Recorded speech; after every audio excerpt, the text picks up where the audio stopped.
সকালে কি হলো জানো? হ্যালো, আমি সৌমা। গৃহিণীর রাই চ্যানেলে তোমাদের সবাইকে জানাই অনেক স্বাগত।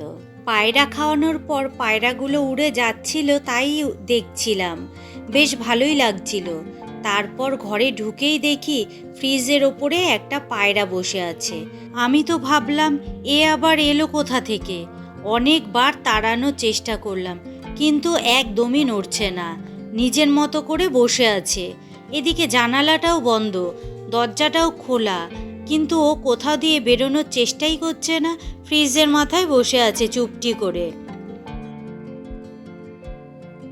বোঝো কি কাণ্ড! সকাল সকাল কি একটা বিপদে পড়া গেল বলো তো। এখন কোথায় আমি রান্না করতে এসেছি, এসে দেখি উনিবাবু বসেই আছে। কোথা দিয়ে ঢুকলো বলো তো? জানালাটা তো বন্ধ। কোথা থেকে যে এলো বুঝতেই পারছি না। আমি তো দেখে হতবাক। এদিকে আবার রাইও এখনো পর্যন্ত ঘুমাচ্ছে। দাঁড়াও তো, একবার ঘড়িটার দিকে তাকিয়ে দেখি কটা বাজে। ও মা, 6:40 হয়ে গেছে। বোঝো কাণ্ড, আমার তো সব লেট হয়ে গেছে। শেষে আর না পেরে ওকেই ডাকলাম। তারপর পায়রাটা বের করতে গিয়ে যা অবস্থা হয়েছে বলার মতো না।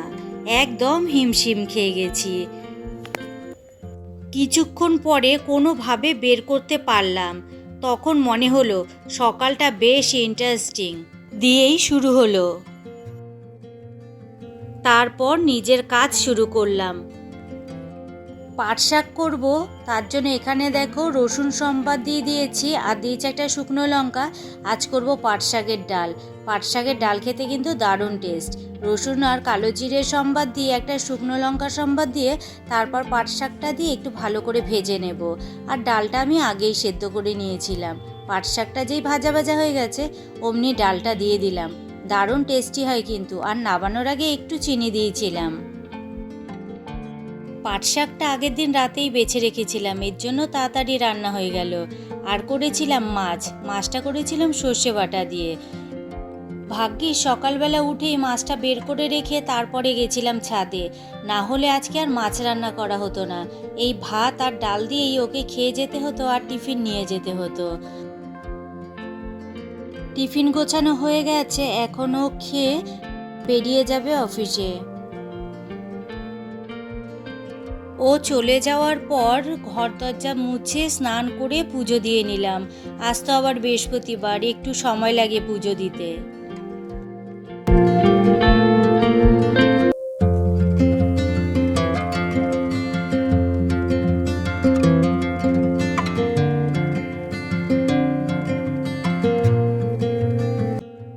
আমি রোজ সকালে একটা জুস খাই, সেইটা শেষ হয়ে গেছিল, তাই ভাবলাম বানিয়ে নিই। এই জুসটার মধ্যে অনেক রকম জিনিস দিয়ে থাকি। দিয়ে আমলকি, গাজর, বিট, কাঁচা হলুদ আর একটা ফল, যে কোনো ফল। আমি আজকে নিয়েছি বেদানা। বেশিরভাগ সময় আমি বেদানা না হলে যে কোনো একটা লেবু দিয়ে থাকি। আরেকটা জিনিস বলতে তোমাদের ভুলেই গেছি, দিয়েছিলাম একটুখানি আদাটা অবশ্য এখানে নেই। আদাটা আমি ভুলে যাওয়াতে পরে মিক্সিতে যখন বেটেছি তখন মনে পড়েছিল, তখন মিক্সিতেই দিয়ে দিয়েছিলাম আদাটা। সেটা আর তোমাদের সাথে ক্যামেরাবন্দি করে দেখানো হয়নি। প্রথমবার যখন বানিয়েছিলাম তখন আদা দিইনি, এবারই প্রথম দিলাম আদাটা। শুনেছি আদা নাকি খাওয়া ভালো, তাই ভাবলাম ভালো যখন দিয়েই দিই। এইগুলো সব একসাথে কেটে ধুয়ে তারপর মিক্সিতে পেস্ট করে নেব। দেখো আমার প্রায় 1 বাটি মতো হয়েছে সবগুলো কাটার পর। এই দেখো কতখানি হয়েছে। আর আমার হাতের অবস্থা দেখো, কাঁচা হলুদ কেটেছি, হাতটা পুরো হলুদ হয়ে গেছে। প্রতিদিন টাটকা করে খেতে পারলে বেশি ভালো, কিন্তু অত সময় কোথায়। আমি এইভাবে মিক্সিতে দিয়েই পেস্ট করে তারপর ফ্রিজে রেখে দিই। প্রতিদিন এইগুলো খাওয়া ভালো, আর সব কিছু তো সারা বছরই পাওয়া যায়। এই দেখো আমার কিন্তু পেস্ট হয়ে গেছে, একদম পেস্ট করে নিয়েছি। পুরো একেবারে মিহি হয় না, কিন্তু যেটা হয় সেটা খাওয়া যায়, জলে দিলে পুরোই গুলে যায়। এই যে দেখছো ফ্রিজের, এটা আইস কিউব করার জন্য। আর দেখছো কীরকম একটু লাল লাল হয়ে রয়েছে, কারণ আমি এটার মধ্যে আগের বারও রেখেছিলাম আর এটা ধুয়ে নিয়েছি, কিন্তু এই লালচে ভাবটাও আরও ওঠেনি। সবচেয়ে ভালো হয় জানো তো, সিলিকনের পাওয়া যায় না আইস কিউব করার জন্য, সেইগুলোতে এগুলো রাখলে তুলতে খুব সুবিধা হয়।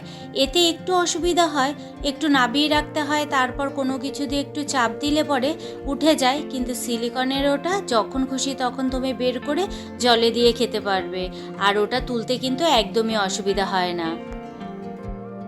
যখনই করি এগুলো ভাবি মাপ মতো করবো, কিন্তু আমার আর মাপ মতো হয়ই না, প্রত্যেকবারই বেশি হয়ে যায়।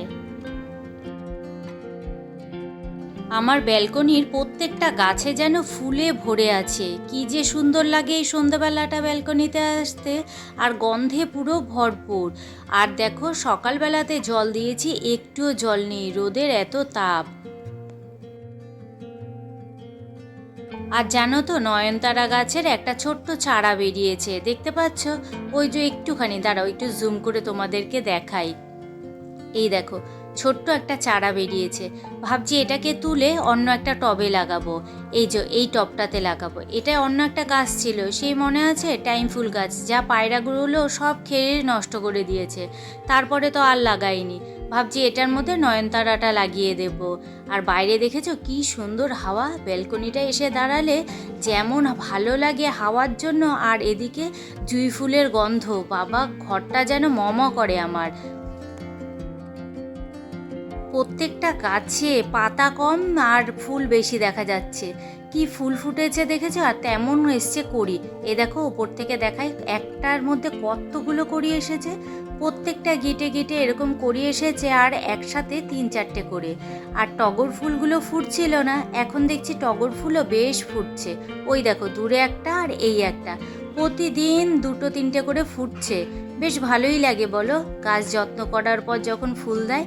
আর নয়নতারা গাছে তো ফুল ফুটেই যাচ্ছে, দেখেছো শুকনো ডালটার মধ্যেও কিরকম কড়ি এসে রয়েছে।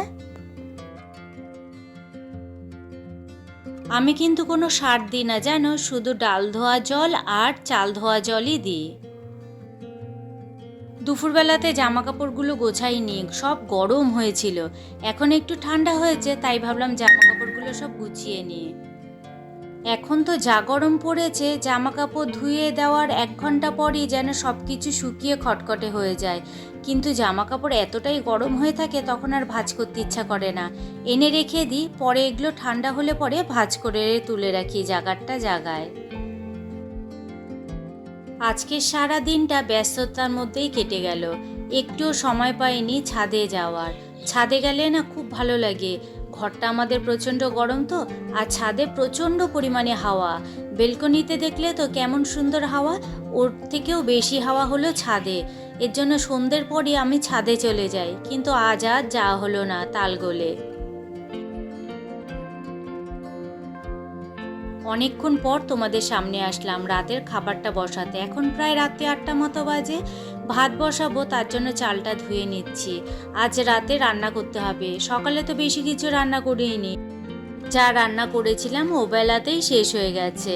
এখন ভাবছি একটু ডালের বড়া করব, আর একটু টমেটোর টক করব। এই টমেটোর টক রান্নাটা আমি শ্বশুরবাড়ি এসে শিখেছি, আর যেন এত খেতে এর স্বাদ, আর গরমকালে তো বেশ ভালো লাগে।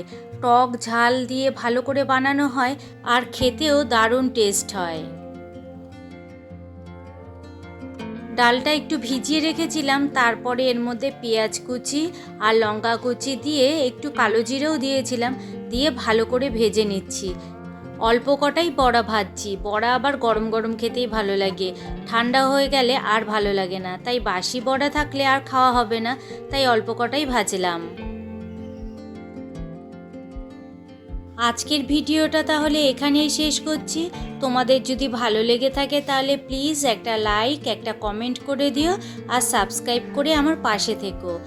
আর এমন ধরনের ভিডিও তুমি যদি আরও দেখতে চাও, পাশে থাকা বেল আইকনটি প্রেস করে দিও, তাহলে আমি যখনই ভিডিও ছাড়বো তখনই তোমাদের কাছে তার নোটিফিকেশান চলে যাবে।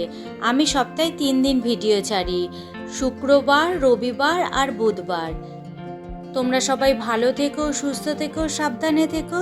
আজকের মতো তাহলে টাটা, দেখা হচ্ছে আবার অন্য কোনো ভিডিওতে। এই দেখো রাতের ডিনার আমাদের রেডি, বড়া আর টমেটোর টক। চলো খাওয়া দাওয়াটা সেরে নিই।